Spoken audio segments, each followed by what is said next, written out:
This video is brought to you by AKSIAS. Good morning all of you. Welcome to AKSIAS. ఈరోజు మనము October 6కి సంబంధించి ఈనాడు, సాక్షి, హిందూ మరియు Indian express నుంచి వచ్చిన ముఖ్యమైన కరెంట్ అఫైర్స్ని డిస్కస్ చేద్దాం. ఈ కరెంట్ అఫైర్స్ మీకు UPSC civil service examination point of వ్యూలో, అదేవిధంగా ఏపీపీఎస్సీ మరియు టీఎస్పీఎస్సీ గ్రూప్ 1 మరియు గ్రూప్ 2 ఎగ్జామ్ కోసము, ఇతర కాంపిటేటివ్ ఎగ్జామ్స్ ఏవైతే ఉన్నాయో అన్ని కాంపిటేటివ్ ఎగ్జామ్స్కి ఉపయోగపడే విధంగా ఈ కరెంట్ అఫైర్స్ ఇక్కడ మీకు డిస్కస్ చేయడం జరుగుతుంది. సో ఇందులో ముఖ్యంగా ఇంపార్టెంట్ కీవర్డ్స్ మరియు ఆ కీవర్డ్స్కి సంబంధించిన సబ్జెక్ట్ రిలేటెడ్ టాపిక్స్ కూడా మీకు డిస్కస్ చేయడం జరుగుతుంది. దాంతోపాటు సో మీరు డైలీ రెగ్యులర్గా ఈ కరెంట్ అఫైర్స్తో పాటు సబ్జెక్ట్కి లింక్ చేసి ఏ విధంగా చదవాలి అనే అంశాలను కూడా నేను మీకు ఎక్స్ప్లెయిన్ చేస్తాను. మరియు డైలీ క్వశ్చన్స్ కూడా మీకు ప్రొవైడ్ చేయడం జరుగుతుంది. ఆ క్వశ్చన్స్ మీరు రెగ్యులర్గా ప్రాక్టీస్ చేయండి. సో ఇక ఈరోజు కరెంట్ అఫైర్స్ని చూసే ముందు నిన్న ఇచ్చిన క్వశ్చన్స్ ఏవైతే ఉన్నాయో వాటికి ఫస్ట్ మనం ఒకసారి ఆన్సర్స్ చూద్దాం.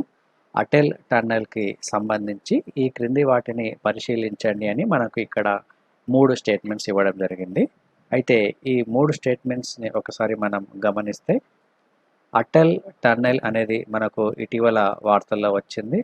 సో దానికి సంబంధించి మనకు ఇప్పుడు జరిగే ఏ కాంపిటేటివ్ ఎగ్జామ్స్లో అయినా కానీ క్వశ్చన్స్ అడిగే అవకాశం ఉంటుంది కాబట్టి సో కంప్లీట్ సమాచారం అనేది మన దగ్గర ఖచ్చితంగా ఉండాలి. ఇక్కడ ఈ స్టేట్మెంట్స్ ఒకసారి చూద్దాం. ఈ టన్నెల్ సముద్ర మట్టానికి 10,213 అడుగుల ఎత్తున ఉంది అని మొదటి స్టేట్మెంట్ ఇవ్వడం జరిగింది. మనాలి నుంచి లాహోల్ స్పిటి లోయ వరకు దీనిని నిర్మించారు మరియు దీనిని మొదట్లో లాహోల్ స్పిటి సొరంగం అని పిలిచేవారు అని మనకి ఇక్కడ 3 రకాల స్టేట్మెంట్స్ ఇవ్వడం జరిగింది. ఇందులో మనం సరైన వాటిని గుర్తించాలి. సో ఈ టన్నెల్ సముద్ర మట్టానికి దాదాపుగా 10,213 అడుగుల ఎత్తున ఉంది అనే స్టేట్మెంట్ మనకు కరెక్ట్ స్టేట్మెంట్గా చెప్పుకోవచ్చును. సో హిమాలయ ప్రాంతంలో ఉన్న రోహ్తంగ్లో నిర్మించే సో ఈ అటల్ టన్నెల్ ఏదైతే ఉందో సో ఇది ప్రపంచంలోనే అతిపెద్ద సొరంగ మార్గము. సో దీనిని ఇటీవల భారత ప్రధానమంత్రి నరేంద్ర మోడీ ప్రారంభించడం జరిగింది. సో ముఖ్యంగా లడాఖ్ను చేరుకోవడానికి ఉన్న 2 మార్గాల్లో ఈ లేహ్ మనాలి హైవే మరియు రోహ్తంగ్ పాస్ అనేవి ఉన్నాయి. అయితే ఇక్కడ ఉన్న వాతావరణ పరిస్థితుల వలన సో దాదాపుగా 5 నుంచి 6 నెలల పాటు ఇక్కడ హిమాచల్ ప్రదేశ్లోని ఈ రోహ్తంగ్ పాస్ ఏదైతే ఉందో సో ఇక్కడ విపరీతమైన మంచు కురవడం వల్ల అక్కడ ఈ రవాణా వ్యవస్థ కొంచెం స్తంభించే అవకాశం ఉంది కాబట్టి సో ప్రస్తుతం దానికి అనుగుణంగా ఈ అటల్ టన్నెల్ని ప్రారంభించడం అనేది జరిగింది. సో ఈ అటల్ టన్నెల్ ముఖ్యంగా ఈ మనాలి మరియు లేహ్లను అనుసంధానం చేస్తూ ఒక భారీ సొరంగంతో ఉన్న ప్రాజెక్టును రూపకల్పన చేయడం అనేది జరిగింది. సో దీనిని మొదట్లో రోహ్తంగ్ సొరంగం అని పిలిచేవారు కాబట్టి ఇక్కడ మనకు ఈ 3వ స్టేట్మెంట్ ఏదైతే ఉందో ఇది రాంగ్ స్టేట్మెంట్. లాహోల్ స్పిటి సొరంగం అని పిలిచేవారని ఇక్కడ ఇవ్వడం జరిగింది. సో ఇక్కడ లాహోల్ స్పిటి కాదు, రోహ్తంగ్ సొరంగం అని పిలిచేవారు. సో ఆ తర్వాత 2019 తర్వాత సో వాజ్పేయి పేరు మీదుగా దీనిని అటల్ టన్నెల్ అని నామకరణం చేయడం అనేది జరిగింది. సో ఈ సొరంగ మార్గం దాదాపుగా ఎన్ని కిలోమీటర్లు ఉంటుందంటే 9.02 కిలోమీటర్స్గా ఈ సొరంగ మార్గం యొక్క పొడవు అనేది ఉంటుంది. సో దాదాపుగా ఈ సొరంగం వలన ఈ మనాలి మరియు లేహ్ ప్రాంతాలు ఏవైతే ఉన్నాయో ఈ ప్రాంతాల మధ్య దాదాపుగా 46 కిలోమీటర్ల దూరం అనేది తగ్గిపోనుంది. కాబట్టి మనకు ఇక్కడ ఈ స్టేట్మెంట్స్ కనుక ఒకసారి గమనిస్తే ఇది మనాలి నుంచి లాహోల్ స్పిటి లోయ వరకు దీనిని నిర్మిస్తున్నారు అనేది కరెక్ట్ స్టేట్మెంట్. సో ఏ మరియు బి అనేది మనకి ఇక్కడ కరెక్ట్ సమాధానంగా పరిగణించాలి. ఇక నెక్స్ట్ క్వశ్చన్ ఒకసారి చూద్దాం. ఈ క్రింది వాటిని ఉత్తరం నుండి దక్షిణానికి అమర్చండి అని మనకు ఇటీవల రెగ్యులర్గా కరెంట్ అఫైర్స్లో వచ్చిన ప్లేసెస్ ఏవైతే ఉన్నాయో ఆ ప్లేసెస్కి సంబంధించిన క్వశ్చన్ ఇది. సో జనరల్గా ఎటువంటి క్వశ్చన్స్ మనకు మ్యాపింగ్ గుర్తుంటేనే సమాధానం కరెక్ట్గా గుర్తించగలుగుతాం, లేకపోతే గుర్తించలేము. కాబట్టి సో ఇటువంటి క్వశ్చన్స్ ఏవైనా మీకు ప్రిలిమినరీ ఎగ్జామ్స్లో వస్తే మీకు ఎగ్జాక్ట్గా ఆన్సర్ తెలిస్తేనే మీరు కరెక్ట్ ఆన్సర్ పెట్టండి, లేకపోతే వదిలిపెట్టేసేయండి. ఎందుకంటే నెగిటివ్ మార్కింగ్ ఉంటుంది కాబట్టి. సో ముఖ్యంగా మ్యాపింగ్ అంటే మనకు అప్పటికప్పుడు గుర్తుకు వచ్చే అవకాశం అనేది ఉండదు. సో ఇక ఈ క్వశ్చన్ ఏదైతే ఉందో దీనికి ఇక్కడ సమాధానం ఒకసారి చూసుకుంటే, నార్త్ నుంచి సౌత్ వరకు ఈ ప్లేసెస్ని కనుక ఒకసారి మనం అరేంజ్ చేస్తే ఫస్ట్ మార్షల్ ఐలాండ్ వస్తుంది, దాని తర్వాత సోలం ఐలాండ్ వస్తుంది, దాని తర్వాత వనౌటు ఐలాండ్ వస్తుంది, దాని తర్వాత న్యూ కలడోనియా ఐలాండ్ అనేది వస్తుంది. కాబట్టి సో ఇక్కడ మనకు ఇచ్చిన ఆప్షన్స్ కనుక ఒకసారి మనం చూసుకుంటే,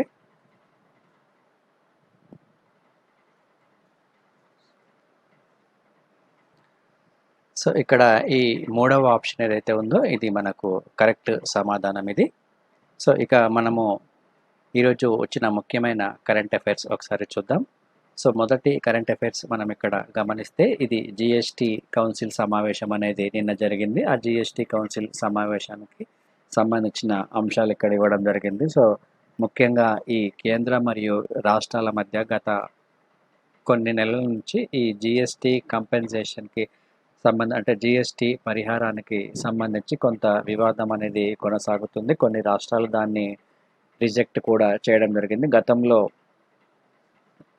ఆర్థిక శాఖ మంత్రి ఈ జిఎస్టీ కంపెన్సేషన్ ఏదైతే ఉందో ఈ జిఎస్టీ కంపెన్సేషన్ను సో ప్రస్తుతం ఉన్న ఆర్థిక పరిస్థితి నేపథ్యంలో రాష్ట్రాలకు చెల్లించలేవని గతంలో రాష్ట్రాలు ఆర్బీఐ నుంచి అప్పులు తీసుకోవాలని సో 2 ఆప్షన్స్ ఇవ్వడం జరిగింది. సో ఆ ఆప్షన్స్కి తెలంగాణ మరియు ఆంధ్రప్రదేశ్ రాష్ట్రాలతో పాటు మిగిలిన రాష్ట్రాలు కూడా కొన్ని వ్యతిరేకించడం అనేది జరిగింది. సో ప్రస్తుతం దానికి సంబంధించి చర్చలు అనేవి కొనసాగుతున్నాయి.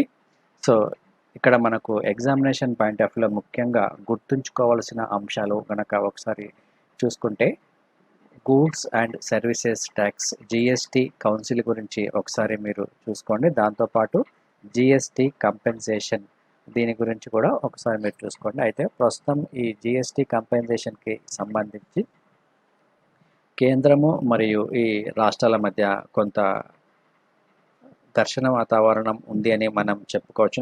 ఎందుకంటే కొన్ని రాష్ట్రాలు ఈ జిఎస్టీ కంపెన్సేషన్కి సంబంధించి కేంద్ర ప్రభుత్వము సూచన కొంత వ్యతిరేకించడం అనేది జరిగింది. ప్రస్తుతం ఈ జిఎస్టీ పరిహారంపై కొంత మేరకు ఒక ప్రతిష్టంభన కొనసాగుతుందని మనం చెప్పుకోవచ్చు. ముఖ్యంగా రాష్ట్రాలకు వచ్చే ఈ జిఎస్టీ అంటే వస్తు సేవల పన్ను పరిహారము చెల్లింపుపై ఇక్కడ జిఎస్టీ కౌన్సిల్లో సమావేశం అనేది జరిగింది. సో కేంద్రం ప్రతిపాదించిన ఈ 2 ప్రతిపాదనలు ఏవైతే ఉన్నాయో గతంలో 2 ఆప్షన్స్ ఇవ్వడం జరిగింది రాష్ట్రాలకు సంబంధించి.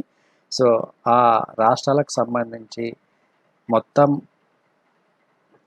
ప్రతిపాదించిన 2 ప్రతిపాదనలు సో ఆంధ్రప్రదేశ్ సహా 21 రాష్ట్రాలు అంగీకరించినప్పటికీ సో తెలంగాణ, పశ్చిమ బెంగాల్ మరియు ఇతర కొన్ని రాష్ట్రాలు ఈ కేంద్రం ప్రతిపాదించిన వాటిని తిరస్కరించడం అనేది జరిగింది. సో చట్టం ప్రకారం అంటే జిఎస్టీ చట్టం ప్రకారము ఈ జిఎస్టీ పరిహార చెల్లింపు బాధ్యత అనేది కేంద్రానికే ఉంటుంది. కాబట్టి కేంద్ర ప్రభుత్వమే అప్పులు తీసుకొని రాష్ట్రాలకు చెల్లించాలని ఈ డిమాండ్ చేయడం అనేది జరిగింది. సో దీనికి సంబంధించి ఒక సమస్య అనేది ఏర్పడింది. సో ప్రస్తుతం దాన్ని చర్చించడానికి ఈ సమావేశం అనేది జరిగింది. సో ప్రస్తుతం ఈ అంశంపై చర్చించినప్పటికీ ఎటువంటి నిర్ణయం అనేది ఫైనల్గా ఇంకా అవ్వలేదు. కాబట్టి సో మళ్ళీ అక్టోబర్ 12వ తేదీన మరొకసారి సమావేశం కానుంది ఈ జిఎస్టీ కౌన్సిల్.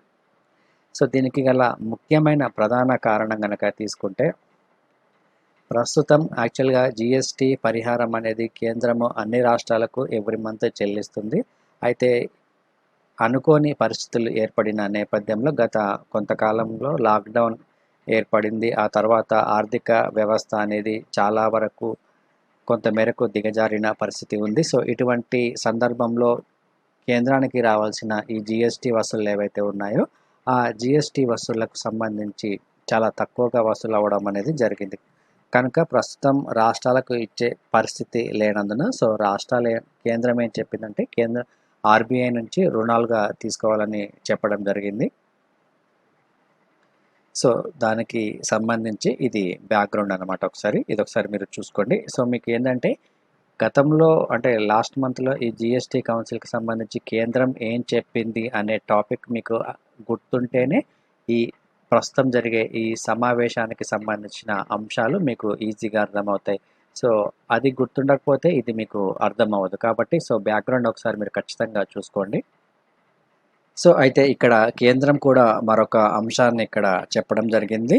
సో ఈ జిఎస్టీ పరిహారం ఏదైతే ఉందో ఈ జిఎస్టీ పరిహారం కింద ప్రస్తుతం ఈ రాష్ట్రాలు తీసుకునే రుణాలు వాటి యొక్క ఆర్థిక బాధ్యత మరియు ఆర్థిక బాధ్యతకు సంబంధించి సో ఇది ఇప్పుడు తీసుకునే ఈ రుణాలు ఏవైతే ఉన్నాయో ఈ రుణాలు ఈ ఎఫ్ఆర్బిఎం పరిధిలోకి రావని కేంద్ర ప్రభుత్వం స్పష్టం చేయడం అనేది జరిగింది. అంటే కేంద్ర ప్రభుత్వం సో ఈ రుణాలు ఏవైతే ఉన్నాయి వీటిని ఎఫ్ఆర్బిఎం పరిధిలోకి రాకుండా చూస్తామని కూడా ఒక హామీని ఇవ్వడం జరిగింది రాష్ట్రాలకు.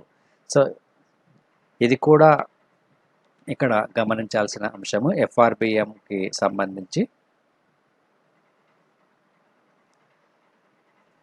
ఇక ఈరోజు నెక్స్ట్ టాపిక్ ఒకసారి చూసుకుంటే నోబెల్ బహుమతులకు సంబంధించిన అంశము. ఈ నోబెల్ బహుమతులకు సంబంధించి సో మనకు ఎవ్రీ ఇయర్ డిసెంబర్లో ఈ నోబెల్ ప్రైజ్లను అందజేయడం అనేది జరుగుతుంది. సో ప్రస్తుతము ఇక్కడ ముగ్గురికి ఈ అవార్డ్స్ అనేది ఇవ్వడం జరిగింది. సో హెపటైటిస్ సి ఆవిష్కర్తలకు సో ప్రస్తుతం ఈ నోబెల్ బహుమతిని ఇవ్వడం జరిగింది. సో దానికి సంబంధించిన సమాచారం ఒకసారి చూద్దాం. సో ఈ ముగ్గురు పేర్లు చాలా ఇంపార్టెంట్. ఇది మనకు ప్రిలిమ్స్ పాయింట్ ఆఫ్ వ్యూలో గుర్తుంచుకోండి. సో మైకేల్ హాంగ్టన్, హార్వే ఆల్టర్ మరియు చార్లెస్ రైస్. సో వీరి ముగ్గురికి ఇక్కడ ప్రస్తుతం నోబెల్ బహుమతి అనేది ప్రకటించడం జరిగింది. సో దేనికి ఈ నోబెల్ బహుమతి వచ్చిందనే అంశం కూడా ఒకసారి మనం చూసుకోవాలి. సో కాలేయ వ్యాధికి సంబంధించి హెపటైటిస్ సి వైరస్ అనేది చాలా ఇంపార్టెంట్. సో ఈ హెపటైటిస్ సికి వైరస్ను కనుగొన్న అమెరికా శాస్త్రవేత్తలు వీరు ముగ్గురు అన్నమాట. హార్వీ జే ఆల్టర్, చార్లెస్ ఎం రైస్ మరియు మైకేల్ హౌటన్. సో వీరి ముగ్గురికి ఈ నోబెల్ బహుమతి వచ్చింది. సో వీరు అమెరికాకు చెందిన వారు ఇద్దరు ఉన్నారు, బ్రిటన్కి చెందిన వారు ఒకరు ఉన్నారు. సో బ్రిటన్కు చెందిన వారు మైకేల్ హౌటన్. సో ఈ కంట్రీ నేమ్స్ కూడా మీరు ఖచ్చితంగా గుర్తుంచుకోవాలి. ఇతను బ్రిటన్కు చెందిన వ్యక్తి, మిగతా ఇద్దరు అమెరికాకు చెందిన శాస్త్రవేత్తలు. అయితే గతంలోనే ఈ హెపటైటిస్ వ్యాధికి సంబంధించి హెపటైటిస్ ఏ మరియు హెపటైటిస్ బి వైరస్లకు సంబంధించి సో పరిశోధన అనేది కొనసాగింది గతంలోనే. సో గతంలో హెపటైటిస్ బికి సంబంధించి ఎవరైతే పరిశోధనలు చేశారో అతనికి కూడా గతంలో నోబెల్ బహుమతి అనేది లభించింది. అది కూడా ఒకసారి మీరు ఇక్కడ గుర్తుంచుకోవాలి.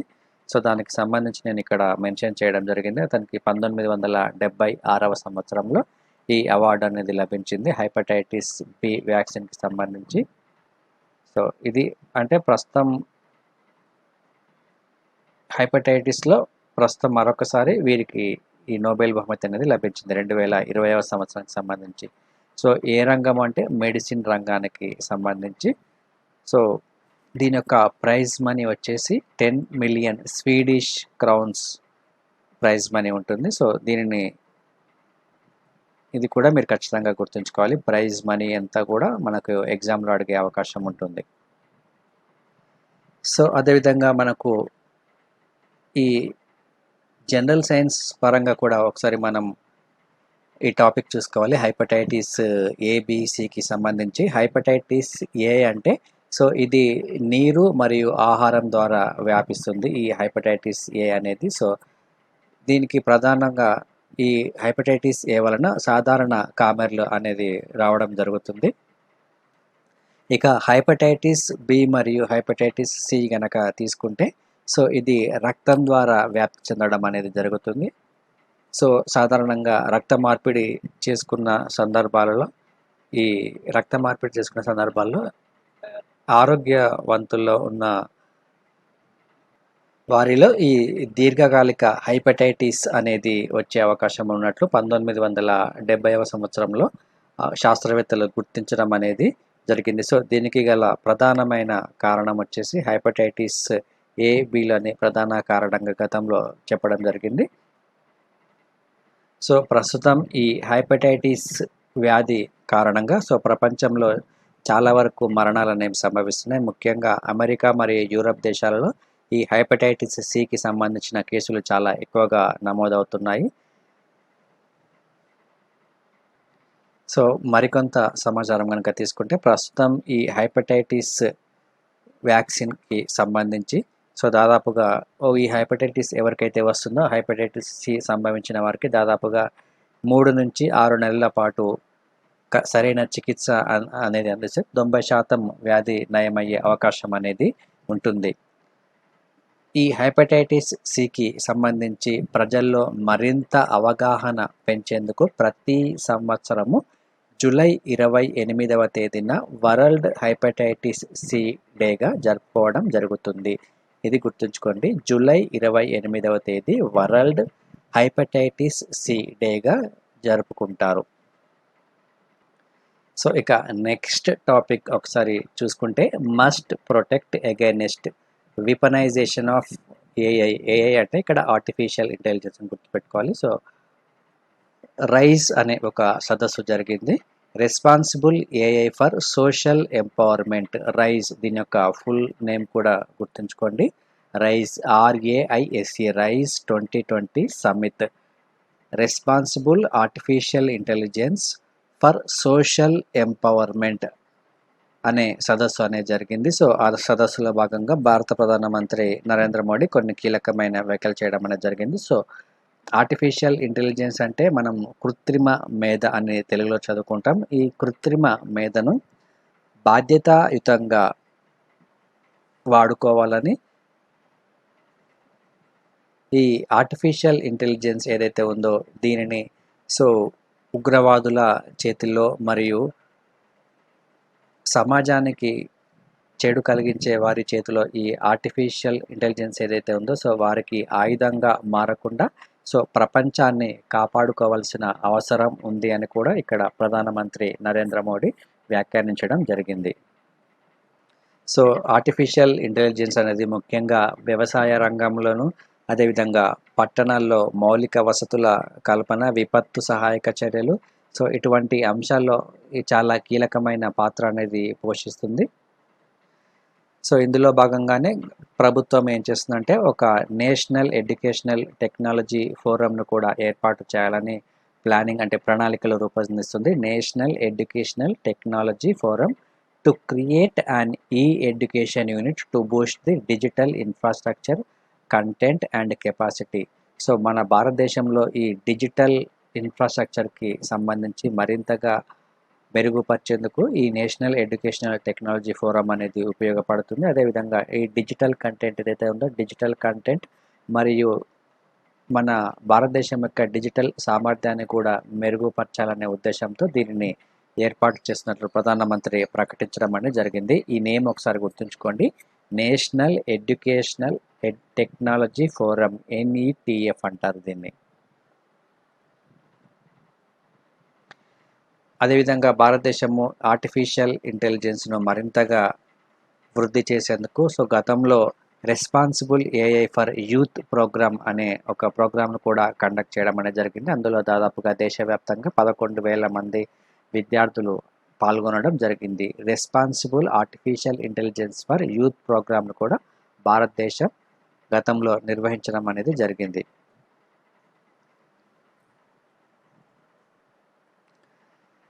సో దాదాపుగా 2024వ సంవత్సరం నాటికి సో భారతదేశం నుంచి దాదాపుగా 400 నుంచి 500 బిలియన్ డాలర్ల ఈ ఆర్టిఫిషియల్ ఇంటెలిజెన్స్ కెపాసిటీ అనేది పెరిగే అవకాశం ఉంటుంది కూడా ఇక్కడ చెప్పడం జరిగింది. సో ఇది మన దేశ జీడిపిలో 4% ఉంటుంది. సో ఇక నెక్స్ట్ టాపిక్ ఒకసారి చూసుకుంటే DRDO successfully test ASW missile system అని ఒక ప్రధానమైన అంశం కనిపిస్తుంది. So the defence research and development organisation successfully test fired the missile assisted release of light weight anti submarine torpedo system for anti submarine warfare అని ఇక్కడ మనకు ఇవ్వడం జరిగింది. సో దీని యొక్క పేరు వచ్చేసి missile assistance release of torpedo smart అనే ఈ పేరు గుర్తుంచుకోండి. సో దీని యొక్క ప్రధానమైన ఉద్దేశం ఏమిటంటే చాలా దూరంలో ఉన్న ఈ శత్రువులకు చెందిన జలాంతర్గములు ఏవైతే ఉంటాయో సో వాటిని పేల్చివేసే ఒక వినూత్నమైన ఆయుధంగా దీన్ని చెప్పుకోవచ్చును. సో ఇది పూర్తిగా స్వదేశీ పరిజ్ఞానంతో తయారైంది. ఇది supersonic missile assisted release of టోర్పిడో అంటారు దీన్ని, స్మార్ట్. ఈ పేరు గుర్తుంచుకోండి, super sonic missile assisted release of టోర్పిడో. So దీనిని ఒడిస్సాలోని ఈ అబ్దుల్ కలాం దీవి నుంచి ప్రయోగించడం అనేది జరిగింది. సో దానికి సంబంధించి డిఆర్డిఓ ఒక ప్రకటన కూడా చేయడం జరిగింది. దీని యొక్క ప్రధానమైన ఉద్దేశం ఏమిటి అంటే ఈ శత్రు దేశాలకు చెందిన జలాంతర్గములు ఏవైతే ఉంటాయో ఆ జలాంతర్గములను పసిగట్టి సో వాటిని పేల్చివేసి ఒక వినూత్నమైన ఆయుధంగా మనం దీన్ని చెప్పుకోవచ్చును. సో హైబ్రిడ్ పరిజ్ఞానం ద్వారా సో ప్రస్తుత వ్యవస్థను ఆధునీకరించిన ఈ డిఆర్డిఓ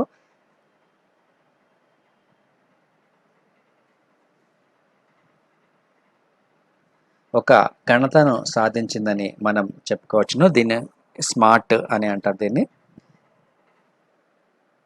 సో మనకు ముఖ్యంగా ఎగ్జామినేషన్ పాయింట్ ఆఫ్ లో వచ్చేసి దీని యొక్క ప్రధానమైన ఉద్దేశం ఏమిటి అనేది గుర్తుంచుకోవాలి.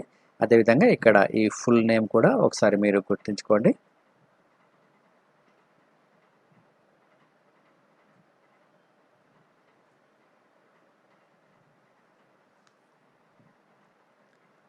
సో ఇక నెక్స్ట్ టాపిక్ ఒకసారి మనం ఇక్కడ తీసుకుంటే quad will discuss vaccine 5G అనే ఒక ప్రధానమైన అంశం మనకి ఇక్కడ కనిపిస్తుంది.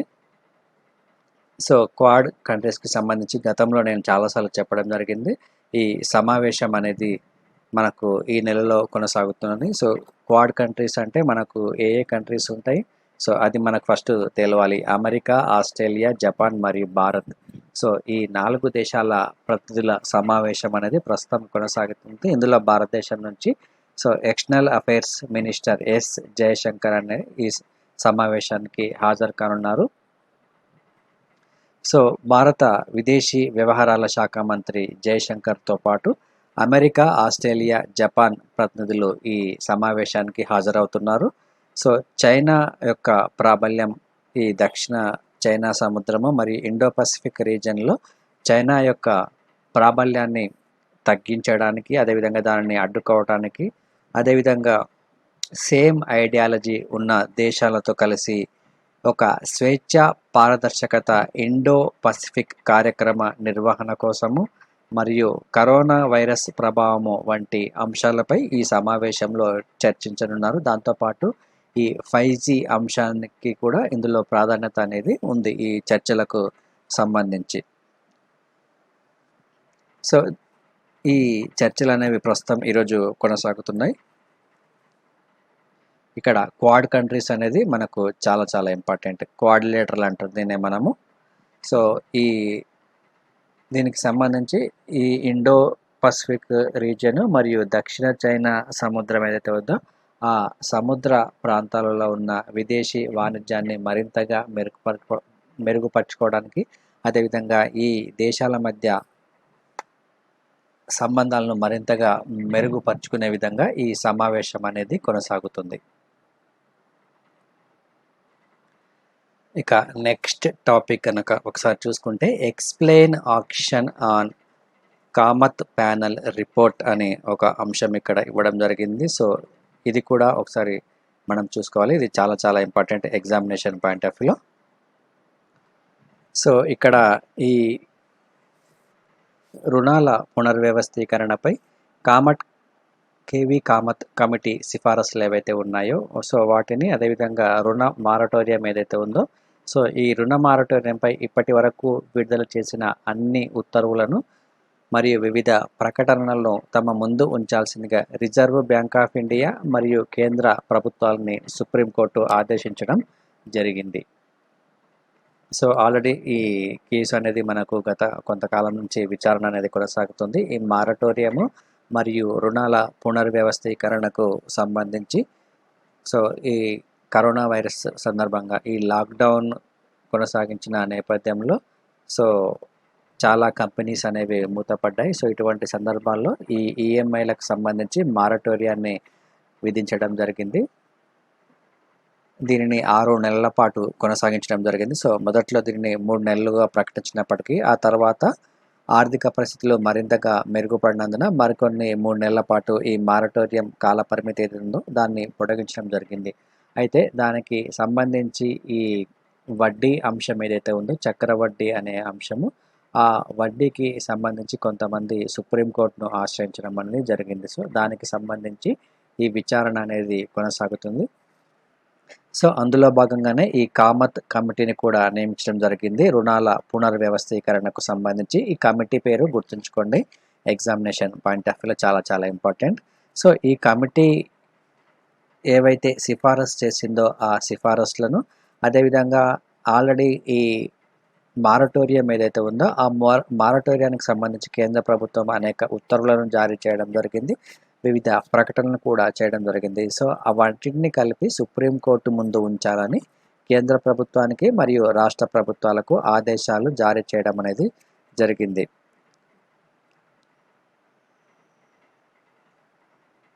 అయితే కేంద్ర ప్రభుత్వం ఇటీవల అంటే జస్ట్ ఒక 1 or 2 days బ్యాక్ ఒక ప్రకటన చేయడం అనేది జరిగింది. దాదాపుగా 2 కోట్ల వరకు 2 కోట్ల లోపు రుణాలు ఎవరైతే తీసుకుంటున్నారో సో ఆ రుణాలు తీసుకున్న వారికి ఈ మారటోరియం పీరియడ్ ఈ 6 months టైం పీరియడ్ ఏదైతే ఉందో ఈ టైం పీరియడ్లో చక్రవడ్డీ అనేది వసూలు చేయమంటూ కేంద్ర ప్రభుత్వం ఇటీవల ఒక ప్రకటన అనేది చేయడం జరిగింది. అయితే ఈ ప్రకటనకు సంబంధించి ఈ వివరాలు ఏవైతే ఉన్నాయో ఈ వివరాలు అసంపూర్తిగా ఉన్నాయని సుప్రీంకోర్టు ధర్మాసనం అభిప్రాయపడింది. సో ఈ ప్రకటన యొక్క వివరాలు అనేవి ఫుల్ క్లారిటీగా లేదు అని, సో ఇందులో కొంత సమాచార లోపం ఉందని సుప్రీంకోర్టు అభిప్రాయపడి ఈ కమిటీ సిఫారసులను మరియు ఇప్పటి వరకు చేసిన అన్ని ప్రకటనలు కూడా సుప్రీంకోర్టుకు సమర్పించాలని సుప్రీంకోర్టు ఆదేశించడం అనేది జరిగింది. సో దీనిపై భవిష్యత్తులో విచారణ అనేది ఇంకా కొనసాగనుంది.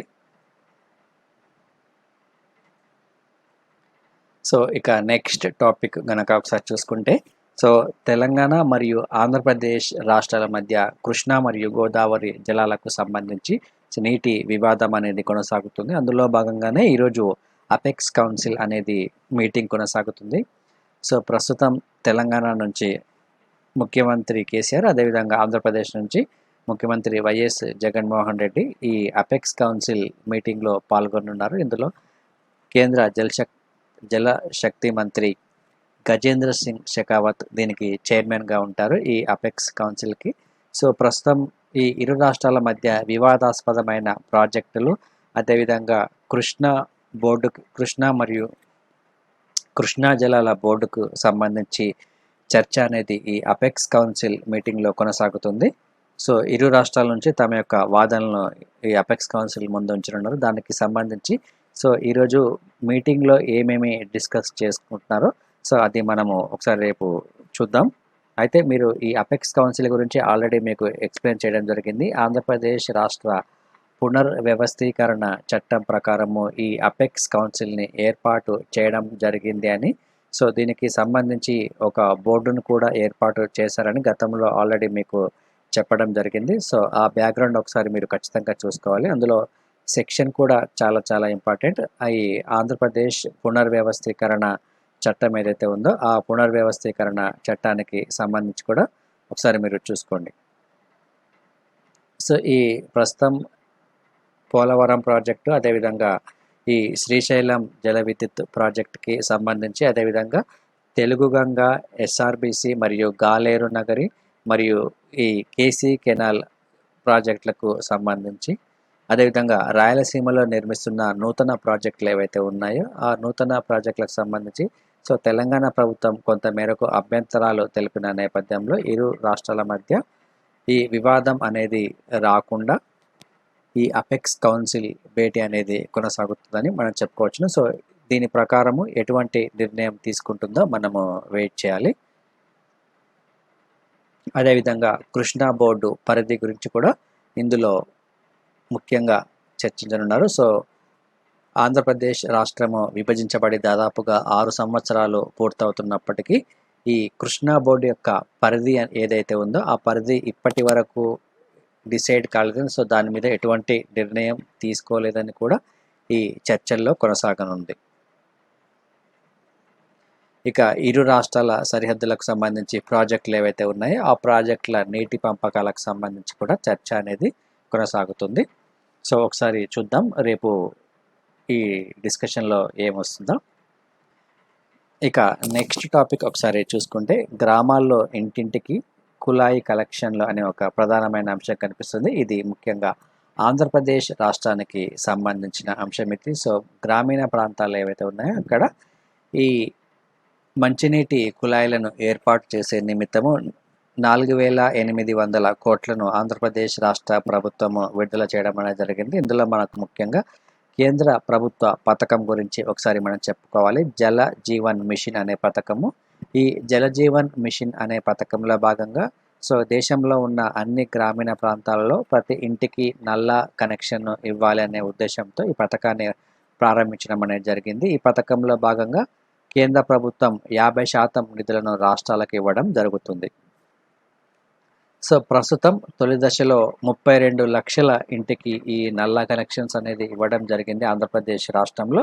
సో ఇక మిగతా వాటికి ఇవ్వడానికి దాదాపుగా 4,800 కోట్లను ఆంధ్రప్రదేశ్ రాష్ట్ర ప్రభుత్వం విడుదల చేసింది. ఈ గ్రామీణ ప్రాంతానికి సంబంధించి ప్రతి వ్యక్తికి రోజుకు 43.5 లీటర్ల నుంచి 55 లీటర్ల వరకు నీటిని నల్లా కనెక్షన్ ద్వారా కల్పించడమే దీని యొక్క ప్రధానమైన ఉద్దేశంగా మనం గుర్తుంచుకోవాలి.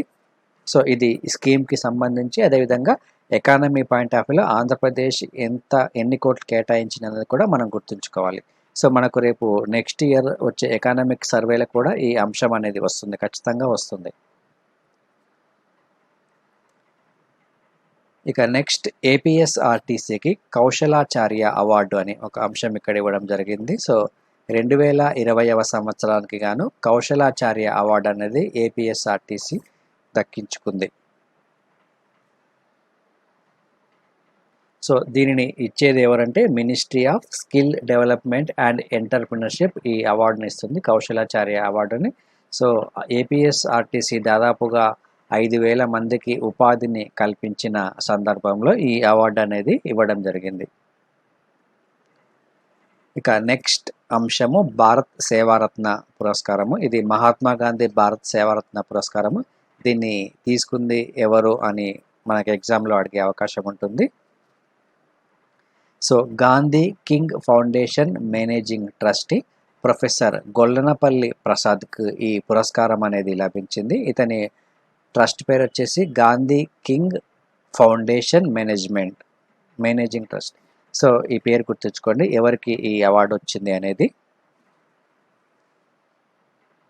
సో ఇక నెక్స్ట్ టాపిక్ తీసుకుంటే భారతీయ ప్రయోగశాలలకు అరుదైన గుర్తింపు అనే ఒక అంశం మనకు ఇక్కడ కనిపిస్తుంది. సో ఈ వ్యాక్సిన్లు ఏవైతే ఉన్నాయో వ్యాక్సిన్లను అభివృద్ధి చేయడంలోనూ మరియు వాటిని మదింపు చేయడంలోనూ సో ప్రపంచ స్థాయి ప్రమాణాలతో పరీక్షలను రూపొందించే ఈ మన భారతదేశంలో ఉన్న ప్రయోగశాలలు ఏవైతే ఉన్నాయో వాటికి ఒక అరుదైన గుర్తింపు అనేది లభించింది.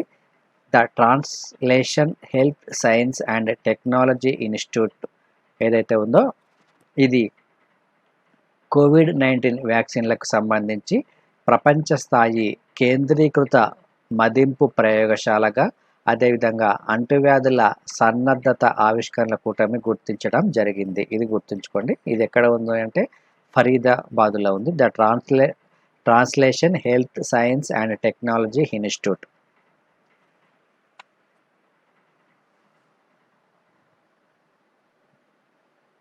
సో దీన్ని గుర్తించింది ఎవరంటే అంటువ్యాధుల సన్నద్ధత ఆవిష్కరణల కూటమి, దీన్నే సెపి అని అంటారు. సో ఈ సెపి అనేది ప్రపంచ స్థాయిగా ఉన్న ఒక ప్రయోగశాల నెట్వర్క్ ఇది. ఇందులో భారతదేశంతో పాటు కెనడా, బ్రిటన్, ఇటలీ, నెదర్లాండ్స్ మరియు బంగ్లాదేశ్లో ఉన్నాయి. సో ఈ దేశాలలో ఒక్కొక్క ప్రయోగశాల అనేది ఉంటుంది ఈ సెపీకి. సో ఇక నెక్స్ట్ టాపిక్ చూసుకుంటే విదేశాలకు మన వంగడాలు అని ఒక ప్రధానమైన అంశం కనిపిస్తుంది. సో భారతదేశం నుంచి దాదాపుగా 2000 కోట్ల విలువైన విత్తనాలు విదేశాలకు ఎగుమతి అవుతున్నాయి. సో దీనిని మరింతగా ప్రోత్సహించాల్సిన అవసరం అనేది భారత ప్రభుత్వం మీద ఉంది అని. సో దేశవ్యాప్తంగా మన విత్తన పరిశ్రమ అనేది ప్రతి సంవత్సరము 5 నుంచి 10% మేర వృద్ధిని కొనసాగిస్తూ ప్రస్తుతము దీని యొక్క మార్కెట్ విలువ అనేది 30,000 కోట్లకు చేరింది ఈ విత్తన మార్కెట్కి సంబంధించి. సో దీనిని మనము భారతదేశం నుంచి ఇతర దేశాలకు కూడా ఎగుమతి చేస్తున్నాము.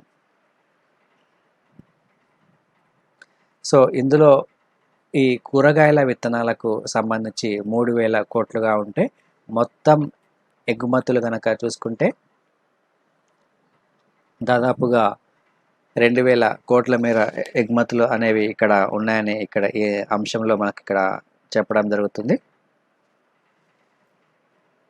సో ఇక్కడ మరొక కీలకమైన అంశం వచ్చేసి మనకు examination point of view Telugu రాష్ట్రాలు ఆంధ్రప్రదేశ్ మరియు తెలంగాణ రాష్ట్రాలకు సంబంధించి సో ప్రస్తుతం ఈ విత్తనాల ఎగుమతి అనేది ఉత్పత్తి అనేది చాలా ఎక్కువగా జరుగుతుంది ఈ రెండు రాష్ట్రాల్లో. సో దేశవ్యాప్తంగా మనం కంపారిజన్ చేసుకుంటే దేశవ్యాప్తంగా ఉత్పత్తి అవుతున్న విత్తనాల్లో ఈ రెండు రాష్ట్రాల యొక్క వాటా అనేది దాదాపుగా 60% ఉంది. సో ఇందులో మొక్కజొన్న జొన్న విత్తనాల్లో 90%, సజ్జల్లో 85%, వరి 60%, పత్తి విత్తనాల్లో 50% వాటా అనేది కొనసాగుతుంది ఇరు తెలుగు రాష్ట్రాలలో. సో ఇది ఈరోజు మనకు ఉన్న కరెంట్ అఫైర్స్. ఇక క్వశ్చన్స్ ఒకసారి చూద్దాం. ఇక్కడ ఒక క్వశ్చన్ ఇవ్వడం జరిగింది, సైక్లోన్ నేమ్స్ మరియు రీజియన్. సో తుఫాన్ల పేర్లు మరియు ప్రాంతం ఇది ఎక్కడెక్కడ ఏర్పడతాయి అనేది. సో పై వాటిలో సరిగా జతపరిచిన వాటిని గుర్తించండి అని మనకు ఇక్కడ 4 ఆప్షన్స్ ఇవ్వడం జరిగింది. Typhoons, Pacific ocean, Hurricanes, Indian ocean, Willys, Atlantic ocean. So ఇందులో సరిగా జతపరిచిన వాటిని గుర్తించండి. ఇక సెకండ్ క్వశ్చన్ ఒకసారి చూద్దాం. ఈ క్రింది వారిలో ఎవరిని ట్రై చైర్మన్గా నియమించారు? కింద మనకు 4 ఆప్షన్స్ ఇవ్వడం జరిగింది. ఇందులో కరెక్ట్ సమాధానం గుర్తించండి. So AKS, IAS, UPSC civil service prelims and mains coaching ఇవ్వడం జరుగుతుంది. అదేవిధంగా ఆప్షనల్ సబ్జెక్ట్స్ కూడా కోచింగ్ మీకు అవైలబుల్గా ఉంది. ఈ optional subjects sociology, anthropology, political science, public administration మరియు జాగ్రఫీ, తెలుగు లిటరేచర్ వంటి ఆప్షనల్ సబ్జెక్ట్స్ మీకు ప్రొవైడ్ చేస్తున్నాము. దాంతోపాటు ప్రిలిమ్స్ మరియు మెయిన్స్ టెస్ట్ సిరీస్ కూడా ఉంటుంది. ఏపీపీఎస్సి మరియు టీఎస్పీఎస్సికి సంబంధించి గ్రూప్ 1 మరియు గ్రూప్ 2 కోచింగ్ ఇవ్వడం జరుగుతుంది. ఇది ఇంగ్లీష్ మరియు తెలుగు మీడియంలో మీకు అవైలబుల్గా ఉంటుంది. దాంతోపాటు ఈ కోచింగ్తో పాటు మీకు టెస్ట్ సిరీస్ కూడా కండక్ట్ చేయడం జరుగుతుంది. ఏబిపిఎస్సి గ్రూప్ 1 టెస్ట్ సిరీస్కి సంబంధించి సో ఇప్పుడు నెక్స్ట్ జరిగే మెయిన్స్ ఎగ్జామ్స్ ఏవైతే ఉన్నాయో ఆ మెయిన్స్ ఎగ్జామ్స్ కోణంలో 25 టెస్టులతో ఒక టెస్ట్ సిరీస్ను కూడా కండక్ట్ చేయడం జరుగుతుంది. ఇందులో మీకు సెక్షన్ వైజ్ టెస్టులు మరియు గ్రాండ్ టెస్టులు కూడా ఉంటాయి. దాంతోపాటు డిస్కషన్ వీడియోస్ కూడా మీకు ప్రొవైడ్ చేయడం జరుగుతుంది. సో దీనికి సంబంధించి మీరు ఏకేఎస్ ఐఏఎస్ నుంచి ఏకేఎస్ ఐఏఎస్ ఎడ్యునేషన్ అనే యాప్ను డౌన్లోడ్ చేసుకోండి. దాంతోపాటు 8444949709 అనే నెంబర్కు కాల్ చేస్తే మీకు కంప్లీట్ ఇన్ఫర్మేషన్ అనేది అవైలబుల్గా ఉంటుంది. సో ఇది మనకు ఈరోజు ముఖ్యంగా ఉన్న కరెంట్ అఫైర్స్. ఈ కరెంట్ అఫైర్స్ మీకు డైలీ నోటిఫికేషన్ రావాలంటే ఏకేఎస్ ఐఏఎస్ యూట్యూబ్ ఛానల్ని సబ్స్క్రైబ్ చేసుకోండి. Thank you friends, thank you.